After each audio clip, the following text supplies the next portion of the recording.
بسم اللہ الرحمن الرحیم۔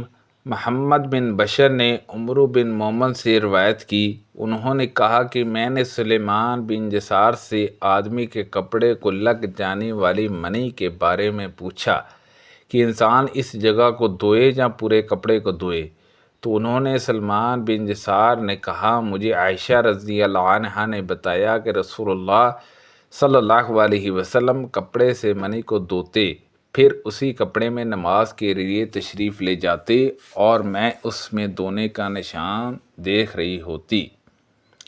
عبداللہ بن شہاب خولانی سے روایت ہے، کہا میں حضرت عائشہ رضی اللہ عنہا کا مہمان تھا، مجھے اپنے دونوں کپڑوں میں احتلام ہو گیا تو میں نے وہ دونوں پانی میں ڈبا دیے، مجھے حضرت عائشہ صدیقہ رضی اللہ عنہا کی کنیز نے دیکھ لیا اور انہیں بتا دیا تو انہوں نے میری طرف پیغام بھجوایا اور فرمایا تو نے اپنے دونوں کپڑوں کے ساتھ ایسا کیوں کیا؟ میں نے کہا میں نے نیند میں وہ دیکھا جو سونے والا اپنی نیند میں دیکھتا ہے۔ انہوں نے پوچھا کیا تمہیں ان دونوں کپڑوں میں کچھ نظر آیا؟ میں نے کہا نہیں۔ انہوں نے فرمایا اگر تم کچھ دیکھتے تو اسے دھو ڈالتے۔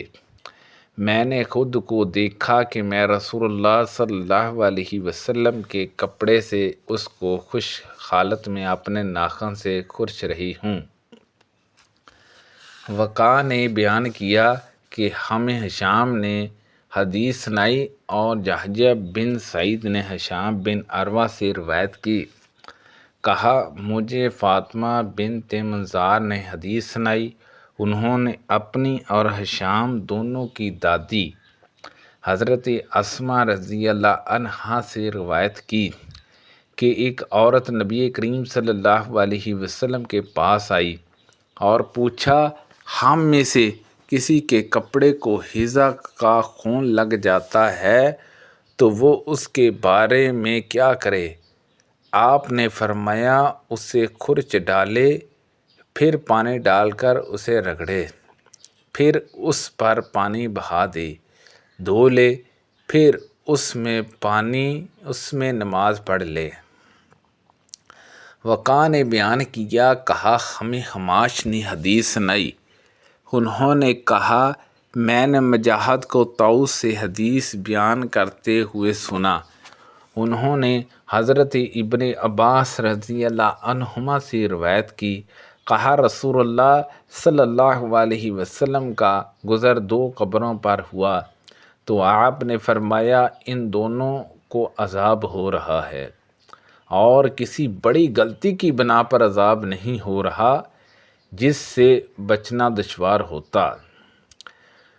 ان میں ایک تو چغل خوری کرتا تھا اور دوسرا اپنے پیشاب سے بچنے کا اہتمام نہیں کرتا تھا۔ ابن عباس رضی اللہ عنہما نے کہا پھر آپ نے ایک تازہ کھجور کی چھڑی منگوائی اور اس کو دو حصوں میں چیر دیا، پھر ایک حصہ اس قبر پر گاڑ دیا اور دوسرا دوسری قبر پر۔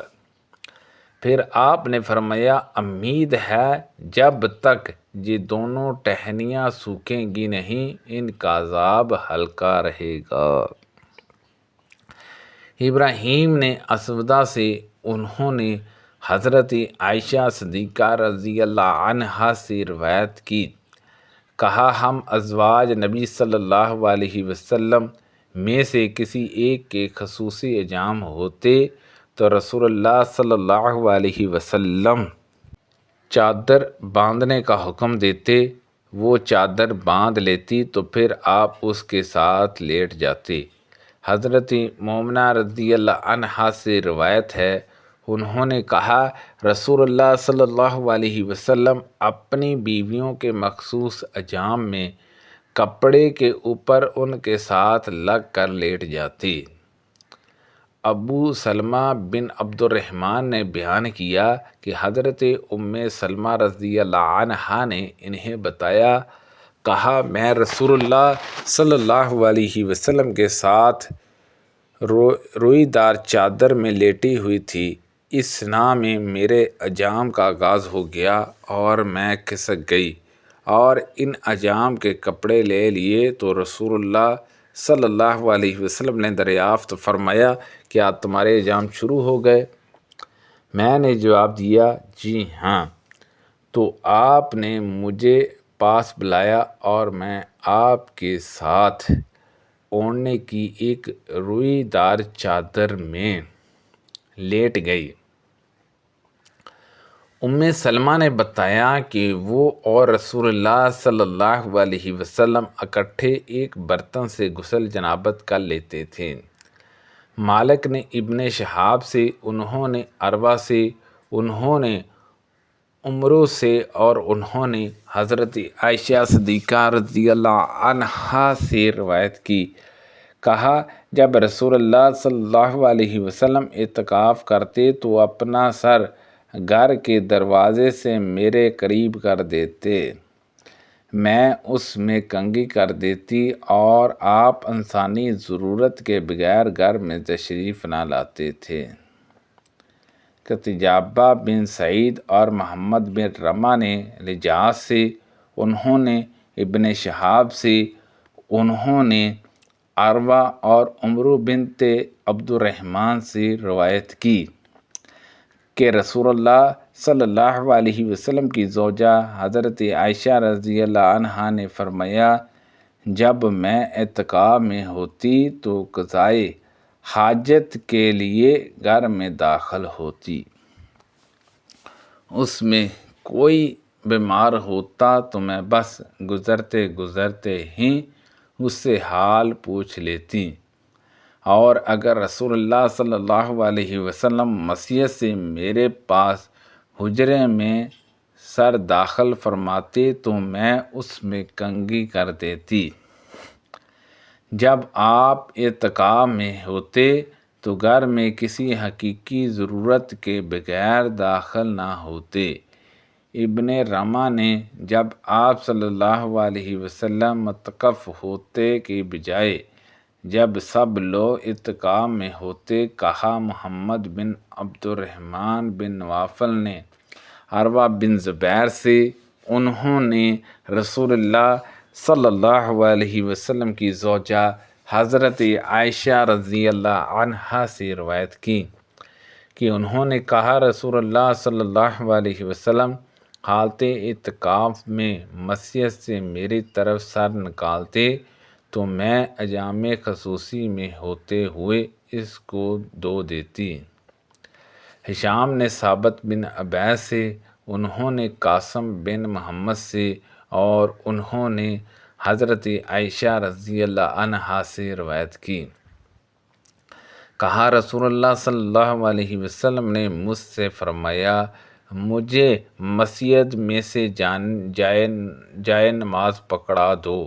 کہا میں نے عرض کی میں حذا ہوں۔ آپ نے فرمایا تمہارا حذا تمہارے ہاتھ میں نہیں ہے۔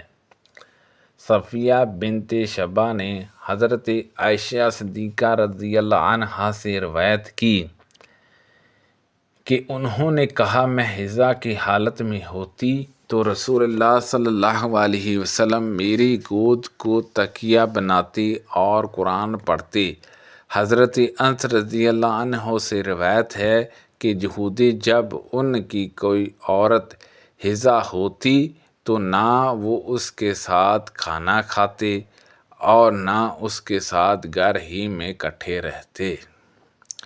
چنانچہ نبی کریم صلی اللہ علیہ وسلم کے صحابہ نے آپ سے اس بارے میں پوچھا، اس پر اللہ تعالیٰ نے آیت اتاری جے آپ سے حذا کے بارے میں سوال کرتے ہیں، آپ فرما دیجئے یہ اذیت کا وقت ہے، اس لیے محض مقام حذا میں عورتوں کے ساتھ مزاحمت سے دور رہو آخر تک۔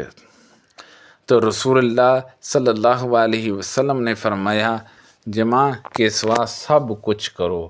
یہودیوں تک یہ بات پہنچی تو کہنے لگے یہ آدمی ہمارے دین کی ہر بات کی مخالفت ہی کرنا چاہتا ہے۔ یہ سن کر سعید بن حضیر اور عبید بن بشر رضی اللہ عنہما رسول اللہ صلی اللہ علیہ وسلم کی خدمت میں حاضر ہوئے۔ دونوں نے کہا، اے اللہ کے رسول صلی اللہ علیہ وسلم، یہود اس طرح کہتے ہیں تو کیا ہم ان عورتوں سے جمع بھی نہ کر لیا کریں؟ اس پر رسول اللہ صلی اللہ علیہ وسلم کے چہرے کا رنگ بدل گیا، حتیٰ کہ ہم نے سمجھا کہ آپ دونوں سے ناراض ہو گئے ہیں۔ وہ دونوں نکل گئے۔ آگے سے رسول اللہ صلی اللہ علیہ وسلم کے لیے دودھ کا ہدیہ آ رہا تھا۔ آپ نے کسی کو ان کے پیچھے بھیجا اور ان کو بلا کر دودھ پلایا۔ وہ سمجھ گئے کہ آپ ان سے ناراض نہیں ہوئے۔ سبحان اللہ عز و جل۔ اللہ پاک سے دعا ہے کہ اللہ پاک ان حدیثوں پر عمل کرنے کی توفیق عطا فرمائے۔ کو پڑھنے میں غلطی کوتاہی ہو گئی ہو، اللہ پاک معاف فرمائے۔ صدقہ جاریہ سے زیادہ لوگوں تک شیئر کیجیے۔ آمین بجاہ النبی الامین صلی اللہ علیہ وسلم۔